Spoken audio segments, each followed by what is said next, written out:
So once you're done with part 2, you're going to move on to part 3.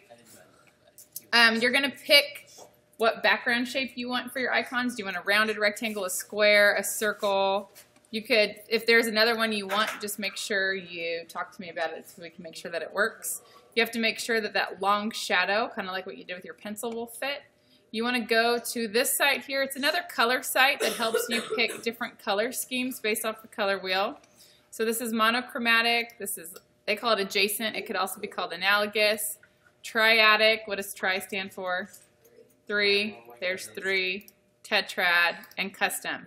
You are allowed to choose triad. You can alter what you want it to look like. So there's lots of options. So I created some Christmas icons.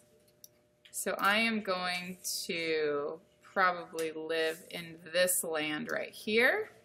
You can make it brighter, darker, like these are the tones, tints, and shades. So adding the white is the tint, adding the black is the shade, adding the gray is like a tone.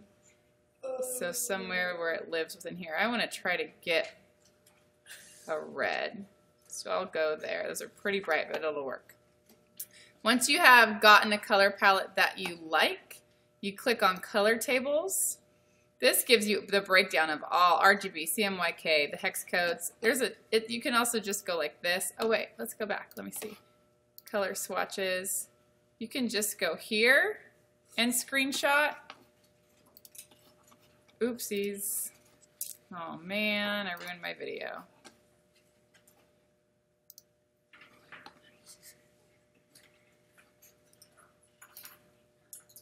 Just click on HTML. Command, Shift, 4, take a screenshot, and you'll have your colors. So then you're going to go set up your Illustrator file. We're going to do 6 artboards because you need 6 icons, and the artboards are going to be the true size of the icon, so they'll be pretty small. So you're going to do new. I've done this before, so it's already set there. You're going to have 6. This is artboard, 6 artboards. You're going to name it your last name underscore icon underscore set. 250 by 250 pixels is what you're going to make it. Make sure it's pixels. CMYK 72 default. Don't have this checked or it'll drive you crazy because it'll make everything snap to the grid and you want to be able to move it with very fine detail. I like mine in just one row. You could do 2 across and 3 columns. So how it sets up your grid, you can kind of decide what you want it to do. I'm going to do 1 row because it's easy for me to align stuff that way. So then you have your 6 boxes. All I would do first before you worry about drawing the background shape in or anything else is just start drawing your pieces. So you will just enlarge, work with this artboard. You'll know you're on this artboard because there's a little line around it. You can also get your color set up, so you can do File, Place, put in your screenshot.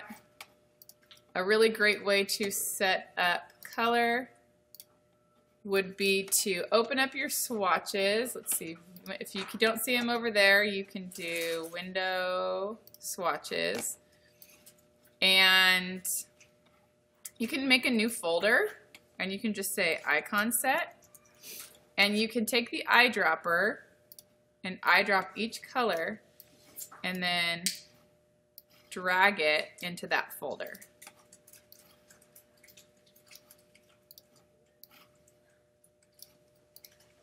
What's nice about the new Illustrator is it gives you the swatch right up here. Yours doesn't do that, so you're going to have to drag it from over here. So you're going to take all these colors. You're going to drag them into your own set. That way you don't have to have this picture up, and then it's easier to just choose the color that you want. So you'll drag them all in. That one moved a little bit. We got to get it down there. Does that make sense? And so you have your artboard prep. The biggest thing that you are going to want to figure out to draw your stuff is the tools that are going to work best for you. So a couple of things. You have your basic shape tools. So let's say you're making a circle. There are a couple things that you can do with this pen tool. So let's say you need to make it a heart. Yours is going to be called Convert Anchor Point. You can click on it there and click on it there. What that does is it takes away those handles. Then you can take the white selection tool.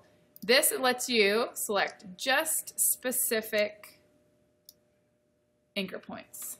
So then you can alter these things however you want. So you can kind of clean up, create a heart shape. Let's say you want, for whatever reason, you need to pull this part of the circle out.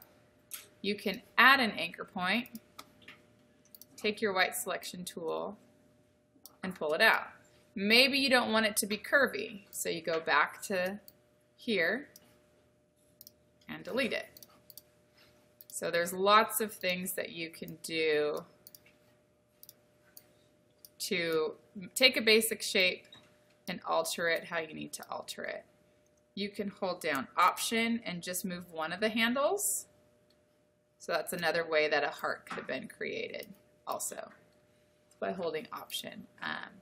The other thing that you really want to remember, and I'm going to use my stocking again, stocking as an example. So I was creating a stocking. So I want to create a rectangle. I'm just going to do outlines right now. And I want to create an ellipse. You do not want to use outlines, though, at all when you finish your icon drawings. You want them to be flat. It's like you're cutting out construction paper. When you cut out construction paper, you don't have an outline on the construction paper. It's just a solid color. I want to join this, but I don't want to have this little box right there. So under the eraser, there's a scissor tool. I'm going to go on this path. I accidentally cut the circle. You have to be careful with that. I'm going to cut that off. I'm going to take the white arrow and move this up so that it is close to here. If I have it past the ellipse, then it's not going to join very cleanly. So then I'm going to drag and select everything. I'm going to find my pathfinder and I'm going to unite. So there I have a pretty basic stocking shape. I can take a rounded rectangle to put it over the top. And once you fill that color, it's okay that that's there because I can fill it, take off the stroke, and you won't see the top of that. Now I want to make two little sock-looking toes and heels. I'm going to make this an outline for now. Copy and paste it. I'm going to kind of get these set up so that probably works. So what you could think you could do is take the pen tool, or sorry, the scissor tool, and just clip this off. And yes, that's going to give you the right shape. But so if you're doing a baseball, this would work because on a baseball, you just need the line. But on this, you need to be able to fill this space. So right now, there's no shape to fill. So this is where what we learned on the pencil tool comes into handy. You select, you know you need to use this stocking shape to cut that circle out. So we do the Command C, which is a copy, and the Command F, paste in front. It pasted in front. You can't see that it did. It's already there. It's already selected. Don't worry about deselecting or moving it. Just hold Shift, select that circle, go back to your Pathfinder. I'm going to drag it out so I have it. And then I always select the wrong one. Just figure out which one works. Intersect. Now, this can be filled in as a shape without a problem. Same thing for here. Command C, Command F, hold Shift, intersect. And this can be filled in. Then I can take this, fill that in as a color. This is a basic, iconic stocking. Let's say I'm doing rounded rectangles in the back. I'm going to click. I know that my square is 250 by 250. I'm going to send this to the back. I am going to align this to my artboard so that it's there. I'm going to pick a darker I don't want to have the outline, pick a darker. That doesn't look that great. Maybe, oops. Make sure if you, to figure out what you're changing, you always got to have that fill on top. So I take that as my background, and then I'm going to teach you how to do the long shadows for these later. So don't worry about the long shadows at all for these at this point. You would just use the next darker color. We got to figure out how to get a 45-degree angle and a 45-degree angle and go, but I just want you to focus on this part for now. And you don't even necessarily have to put in the backgrounds yet, just get the shapes drawn with the colors that will work for you.